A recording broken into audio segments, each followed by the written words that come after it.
어머니는 제게 있어서 어머니이자 친한 친구 같은 존재셨어요. 전 초등학생 시절 어머니와 뭐든 함께 하는 것을 매우 좋아했죠. 하지만 어머니는 일과 살림을 병행해야 했기 때문에 저와 함께 할 수 있는 시간은 적었고, 제가 어머니에게 느끼는 정서적 스킨십은 늘 부족했어요. 그러나 어머니는 제가 필요로 한 것들에 대한 경제적 지원만큼은 잘해주셨어요. 초등학생 때부터 시작된 사교육비, 특히 중고등학교 시절 과외 수업비 등 비용이 많이 들었음에도 불구하고 제가 원하는 것은 안 된다고 하신 적이 거의 없을 만큼 지원해 주셨죠. 지금 와서 생각해보면 그 당시 집안의 경제적 여건보다 훨씬 더 많은 것들이더군요. 하지만 전 어머니께서 제게 지원해 주신 것들이 부모가 자녀에게 해주는 당연한 것이라고 여겼고, 제가 원하는 것, 가령 평소 생활하면서 겪었던 부정적인 감정들을 알아차리고 공감해 주거나, 또 학업을 좀 더 세심히 살피고 강점 발견을 위해 함께 고민해 주지 않은 것에 대한 아쉬움이 더 많았어요.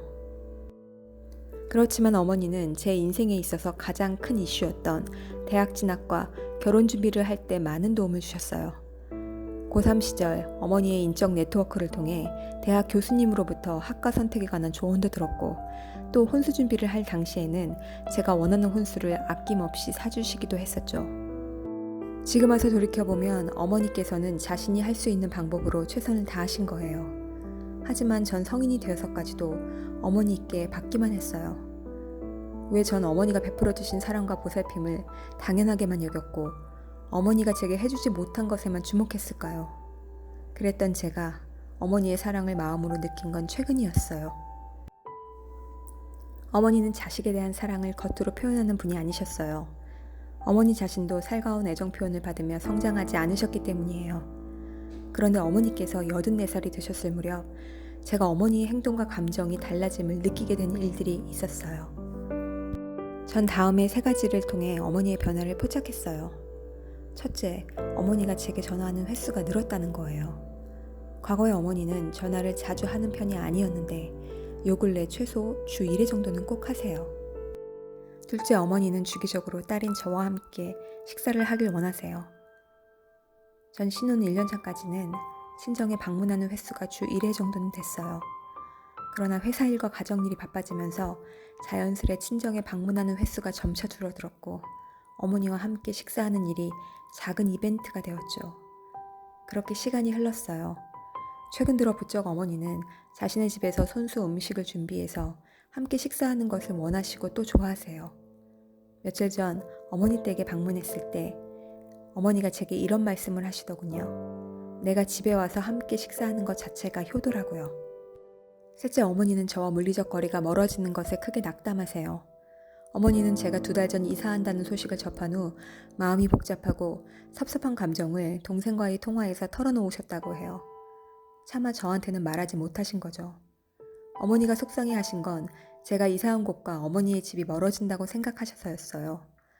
결과적으로 현재 이사한 집이 이전 집과 비교해 어머니 댁과 거리상으로 별반 차이는 없어요. 막상 어머니는 이사한 집에 오셔서 이전 집에 비해 거리상 오히려 더 가깝게 느껴진다고 말씀하셨죠.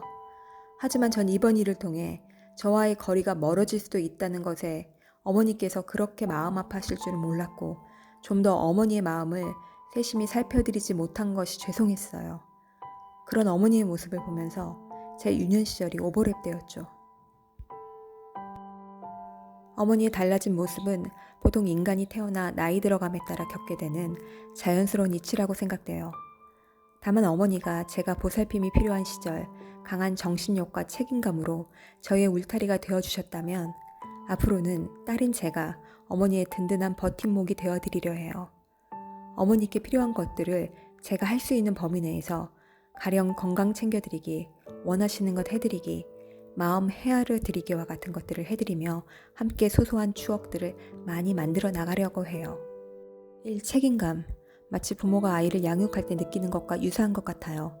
어머니께서 저를 보살펴 주셨듯이 저도 그 역할을 성실히 이행해야 한다는 책임감이 들었어요.